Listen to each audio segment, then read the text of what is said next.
Wojo suggested. Sir, I will take it, the eager voice insisted. As a matter of fact, I do have someone, Barney noted, a plan forming in his mind. Yes, he will be right over. You are quite welcome.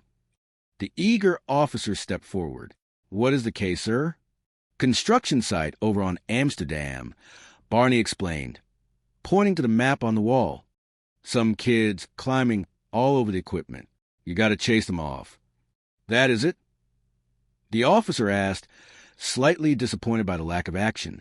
Afraid so, Barney confirmed. Oh, would you not send a squad car for that? I was going to, Barney said smoothly. Of course. Well, perhaps we can, take on the little heathens together, sir. Goodbye. Ladies. With a flourish, the brave volunteers marched out the door, ready to face whatever minor mischief awaited them on the city streets. Chapter 3. The Dignity of the Streets. A few moments later, the heavy wooden doors swung open once more, and a chaotic group stumbled into the squad room. Two men, looking severely distressed, were leading a very rigid, angry individual in a green uniform. I get the picture, sir, one of the men muttered. Save some for the guys. Come on, Sladek, get inside here. The man in the green uniform, Officer Ross Sladek, glared around the room with intense defiance. Hey, look. If you do not respect a man, at least respect the uniform. Barney walked over, his brow furrowed in confusion. What the hell is going on here? You tell me. Barney, this is our cop in trouble, Wojo announced, gesturing to the scene before them. Barney looked at the men holding Sladek. What? These two guys answered you. Yes, I am Captain Miller. Barney introduced himself, standing tall. Sladek straightened his shoulders, puffing out his chest with an air of immense importance. Officer Ross Sladek, Sanitation Police. Oh, Barney said, a wave of realization washing over him. The dramatic radio call had been about a sanitation officer. I think your boys here made a little mistake, Sladek boldly declared. No, we did not, Wojo countered firmly. What happened? Barney asked, looking between the involved parties. Wojo pulled out his notebook, clearing his throat. Well, when we got to park, Officer Earl here was prodding a Mr. Anthony Peglia with his nightstick, forcing him to, crawl around on the ground and pick up assorted cigarette butts and candy wrappers. Sladek scowled, his passion for cleanliness overriding any sense of decorum. That slob threw a Snickers bar down on the grass, and I made him get down there with it. Barney stared at the sanitation officer, utterly baffled. You just asked him to pick it up? I tried that, Sladek insisted defensively. I tried. I identified myself as a sanitation officer, and he laughed at me and just kept walking. That is when Mr. Sladek told him to freeze.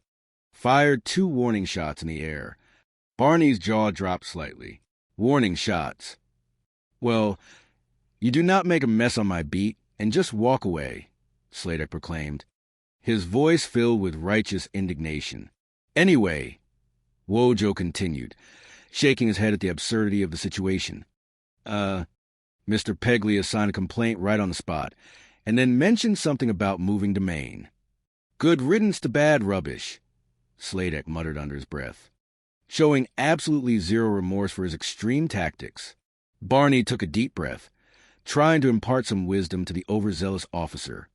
Officer Sladek, are you aware that you have opened yourself to charges of harassment, coercion, probably reckless endangerment? Sladek stepped forward, his eyes blazing with a fierce, unwavering dedication to his cause. Look, you got your laws to enforce and I got mine. I mean, we all want clean sidewalks, right? Unclogged drains, trash packed neatly in cans, metal cans with lids on tight, so that stinking sewer rats are not swarming all over the city, living off our filth. That is hardly a reason to shoot at somebody for littering, Barney reasoned calmly, hoping to inject a sense of proportion into the man's fiery rhetoric. Have you not been listening? Sladek demanded, Frustrated that his grand vision for a pristine city was not being fully appreciated, Barney turned to one of his detectives. Dietrich, his statement. Sladek looked genuinely shocked as the reality of the situation finally began to dawn on him. "What? You're not going to book me, are you?" "Yes," Barney answered plainly. "We are all cops," Sladek pleaded, suddenly trying to invoke a sense of brotherhood. "We do not do stuff like that to each other." "Oh, yes, we do," Barney replied firmly. "Sit down." Sladek slumped into a nearby chair, the fire in his eyes giving way to a deep, lingering hurt. He looked down at his hands, the hands that had worked tirelessly for years to keep the city moving. "You know, I spent 7 stinking years hanging off the back of that truck," Sladek began, his voice softening into a poignant reflection of his struggles. 7 years getting up at 4 o'clock in the morning, in the rain, in the snow, picking up other people's garbage, people who treated me like scum. Who cares? I would go to all the parties. You know, I would listen to all the snide remarks like, what school you go to, PU? Or, look, it is the man from Glad. What has 4 wheels and flies? He looked up, a glimmer of pride returning to his eyes. Get in there. But I never let it bother me, because I knew if I just did my job, just kept the streets and my nose clean, that one day I would be promoted to this. Then we would see who is left. Not me. The room was silent for a moment. The officers touched by the raw emotion and genuine dedication behind Sladek's gruff exterior. Even though his methods were wildly inappropriate, his desire for respect and his commitment to his work were deeply human and understandable. "So what does have 4 wheels and flies?" someone whispered foolishly from the back. Sladek's temper flared instantly. "You ask me that again, I will rip your tongue out. I am going to sit down now." Barney sighed, shaking his head gently as Sladek retreated to a desk. It was a chaotic morning, but beneath the absurdity, there was a poignant reminder of the dignity inherent in all kinds of labor, and the deep human need to be valued and respected. "Anything shaking?" Barney asked, turning his attention back to Wojo. "Yeah, I checked Hilliard for priors, and he is clean," Wojo reported efficiently. "Okay," Barney nodded. "Then I checked out the car. I dug up a stolen vehicle report from 1957, and then I called the owner. She is coming down," Wojo explained. "Okay, anything shaking with you?" Barney asked, looking at another officer. Not really." Wojo leaned in, his voice dropping to a concerned murmur. "You are not talking to me either. Ever since you started this thing with Harris, no one is talking to anyone around here." "Whoa, Jim." Barney cautioned gently, aware of the delicate interpersonal dynamics of his squad. Unless it is duty-related, Wojo continued stubbornly. "Look, you guys do not like what is going on around here? Talk to Mr. Harris. I have done everything I can to reconcile with the man, and he just keeps putting me off." Harris, who had been listening from across the room, looked deeply uncomfortable. "Excuse me. Hey, Ron, we were just talking about you." "It is okay," Harris said quickly, shuffling some papers on his desk. "I will be out of here in a second. God, when do we get that?" "Over here," someone called out. "Harris." Barney called, his tone inviting but firm. "Yeah, my office." Harris sighed heavily. "Why?"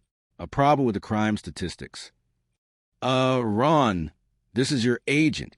Another officer interrupted, holding up a ringing phone. "Oh," Harris grimaced. Tell him I will call him back tonight." He said, "If you are not at that meeting in an hour, you're going to blow the book deal." Harris's shoulders slumped. "Oh, well, that is that. Go to the meeting." Barney encouraged warmly. "No," Harris insisted stubbornly. "I have got work to do." "Forget it," Wojo offered generously, setting aside his earlier frustrations. "We will cover for you." "I will cover for you," Barney added, stepping forward as a true friend. "Look, will you do me a favor? Go home and write that damn book." Harris looked down, a profound sadness in his eyes. The bravado melted away. leaving behind a vulnerable, deeply frustrated artist. I cannot. What? Barney asked gently.